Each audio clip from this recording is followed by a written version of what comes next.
Hi, I'm Perry Atkinson, General Manager here at theDove. Hey, check out our other videos and check out our website at thedove.us.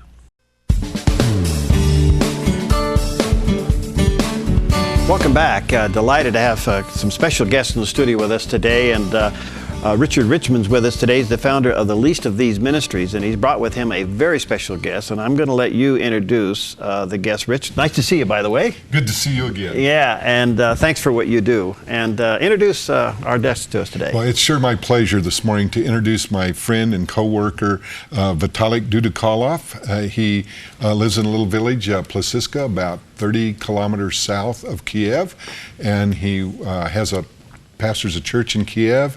He works for us, the Least of These, and he also works for Samaritan's Purse. Wow. My friend Vitaly Dudukaloff. Nice to have you with us. Nice Welcome. to be here with you. How long are you in the States for? I'm here for almost 1 month. Okay. First 3 weeks I'm going to spend here with my friends, visiting them in Oregon. And for the last week I will be going to Dallas, Texas for a conference that Samaritan's Purse is doing for domestic part of Operation Christmas Child. Good for you. Well, good for you. Well, first of all, tell us about the Least of These ministry and how you're involved. The Least of This ministry is dedicated to bring the gospel to children in Ukraine, mainly to orphans and children from poor areas and villages. And originally, for last 16 years, we were doing our ministry in Crimea, visiting kids in orphanages and really poor places, sharing joy of the gospel with them, doing programs for them with puppets, with skits, with songs, games, and most necessarily, of course, we share the gospel with them and pray with children at the end. How's the response been? Response was so great. Because these children, they live in quite rural areas, and they do not get to see much of so-called civilization, concerts, groups coming to them, circus or anything like this. When we come as a Christian group, first they are a little suspicious, like, okay, Christians doing program for us, what are you going to tell us? Okay, just see us for the first time and see if you like it, and we'll see how it is going to progress. And people, after watching us for first 20 minutes, they fall in love with what we are doing, and at the end we tell them about Jesus. They listen because they already love the program. Sure. And at the end we have made decision in our team that no matter where we are at, if either it is Christian or children from Christian families or Muslim families, we're still going to do a prayer at the end and ask for forgiveness. And we've made this our main decision, and we're praying at the end, and people still invite us, say, please come again. This was so wonderful. Rich, before I get too far into this, how can people work with you and help you and get involved? This is wonderful. You know? Well, we have a website. It's the Least of These, just spelled out, .org. Okay. And you can go on there. We used to take teams American teams to help in the ministry, but because of the situation now with the war in Ukraine and Russia taking over Crimea, we don't do that the last few years. But if they want to help sponsor, and I might say this, our bylaws of our 501c3 says that no Russian staff, or no American staff, excuse me, can receive a salary. So even though my wife and I are full-time, God has blessed us with some outside income, we don't take a staff. So when people go online and give money to the Least of These, that money goes to Ukraine. All right. I think we had 2.5% administrative costs last year in our tax filing. Well, bless you guys. That's wonderful. All right. The Least of These, all one word, .org. TheLeastOfThese.org. And if the Lord's kind of tugging on your heart to get involved, go to that website and get involved. I want to come back to tell us what the feeling, the atmosphere in Ukraine right now. Give us an update.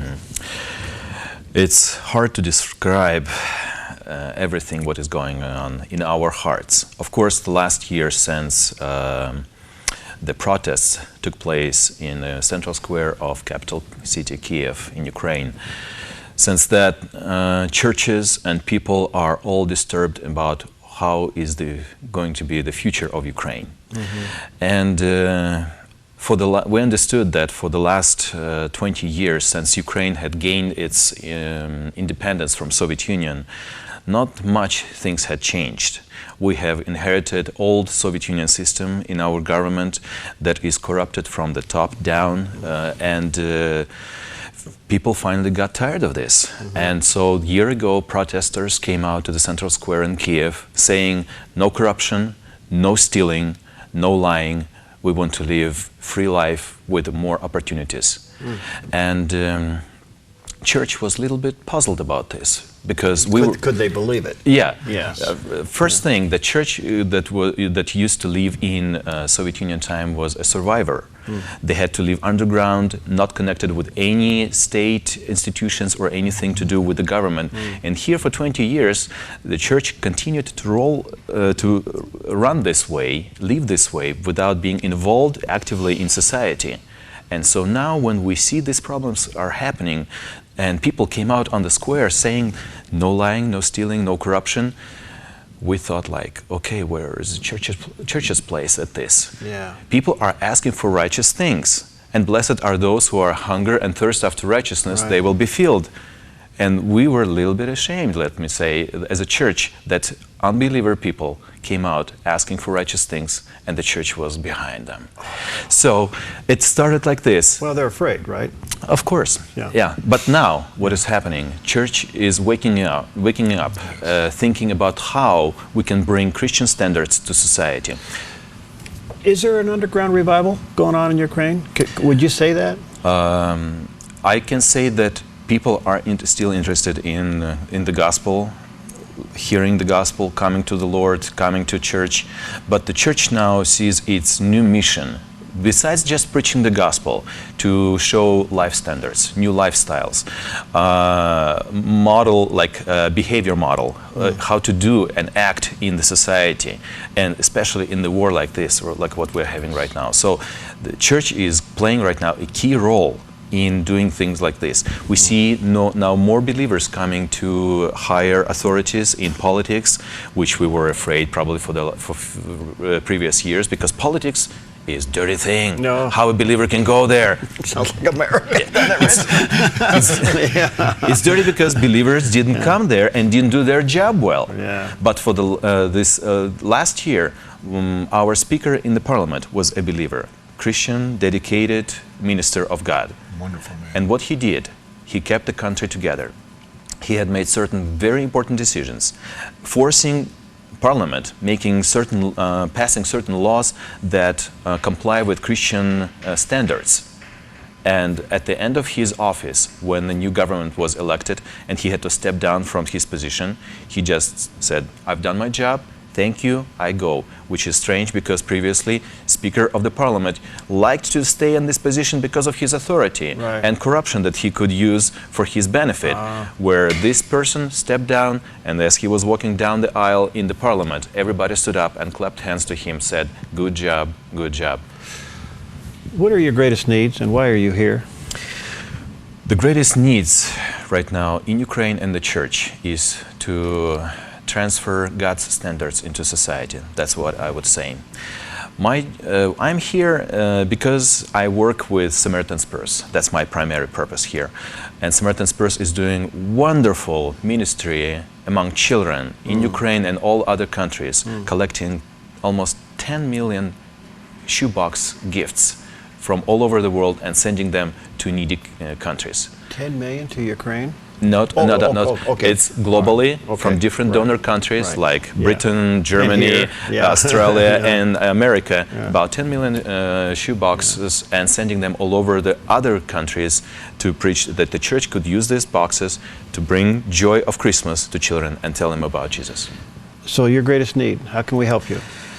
The greatest need is bring us teachers, specialists in different areas of society that are Christian-based people, with Christian faith, to bring them to Ukraine and tell us how to utilize your faith in the areas of your job, of your responsibility in society.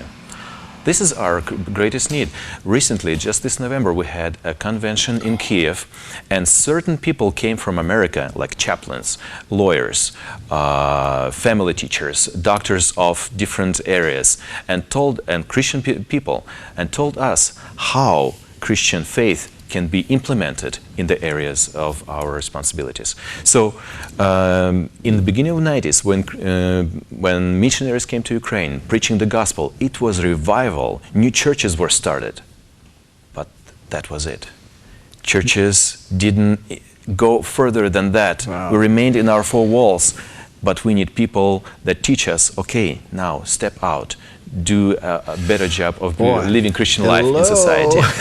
You're chomping at the bit here, Rich. At this conference that they put on, they brought an attorney that teaches law, teaches law right now with John Ashcroft, and he was in DOJ, Department of Justice, and his job for 2 years was to find out if it was constitutional legal to do so Christian schools could have the right to funds and all of this.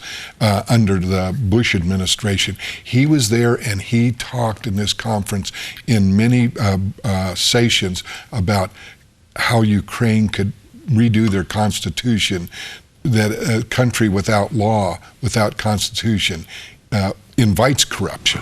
It's just amazing things. You can't imagine what's the transformation that has happened in this last year since Maidan.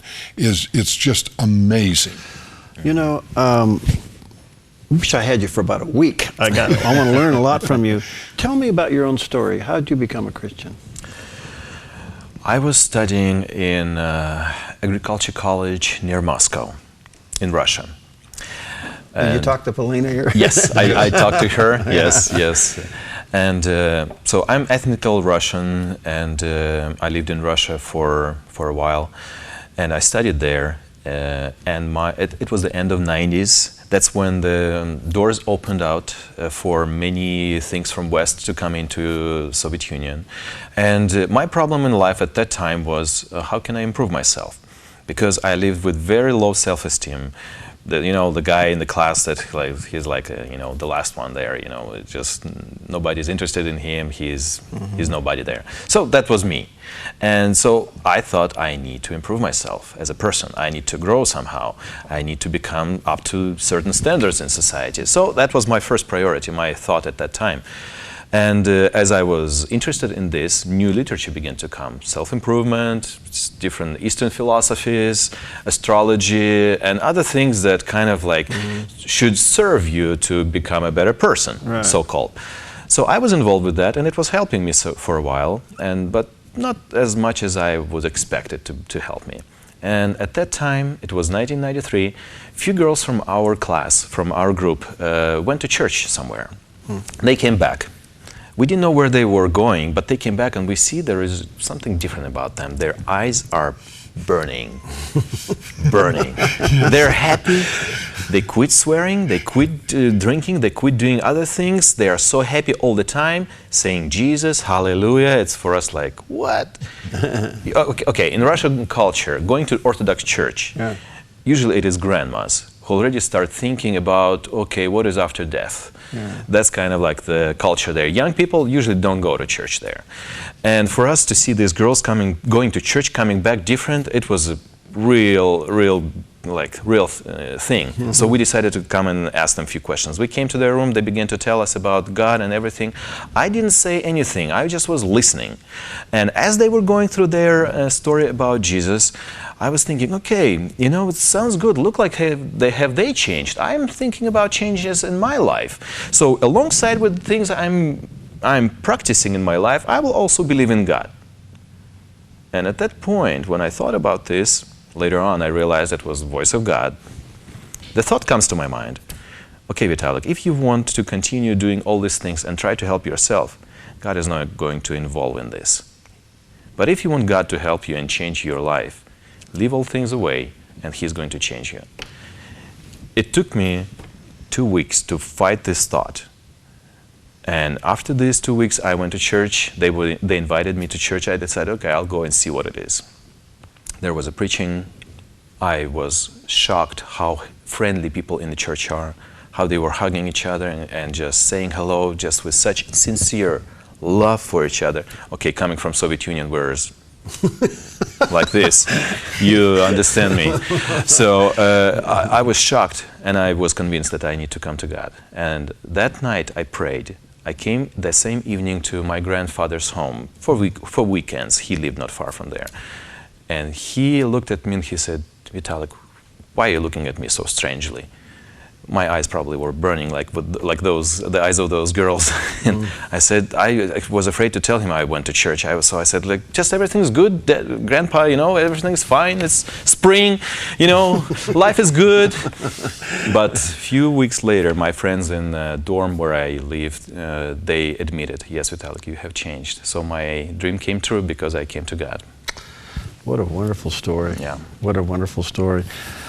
Well, our prayers are with you. I want to say to our viewers and listeners, if you're feeling the tug to learn more about this, you can go to The Least of These, one long word, theleastofthese.org, and find out more information. Rich, thank you. Thank you. Thank you for letting us share our heart. Yeah. Is he around or speaking, or are you just moving through?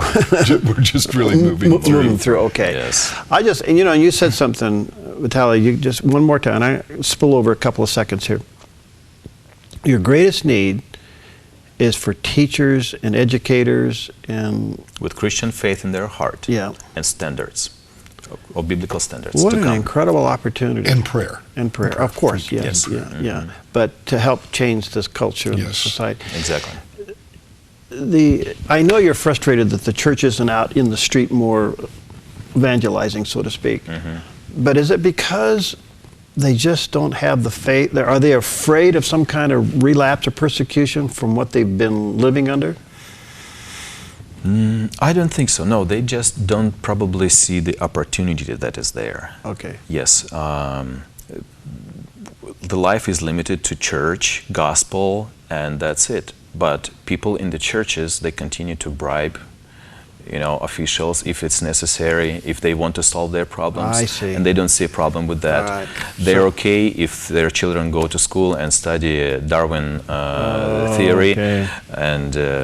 And here you come along, a new generation of integrity, honesty. Let's keep it totally biblical. yes. So you need those kind of support people to come alongside of you. Yes. All Yes. right. Thank you again. Thank you very much for having us. And again, theleastofthese.org. And I just found out you're speaking Sunday night in Eagle Point. Yes, At the Eagle that's Point what- Community Bible Church, it looks like. Is that correct? Sunday morning. Sunday morning. There you go. Eagle Point Community Bible Church, Sunday morning at 10 a.m. All right. Go listen to them. Thanks, my friend. Blessings on you. Come again. Thank you very much. Rich. Thank you. Okay, we'll be right back.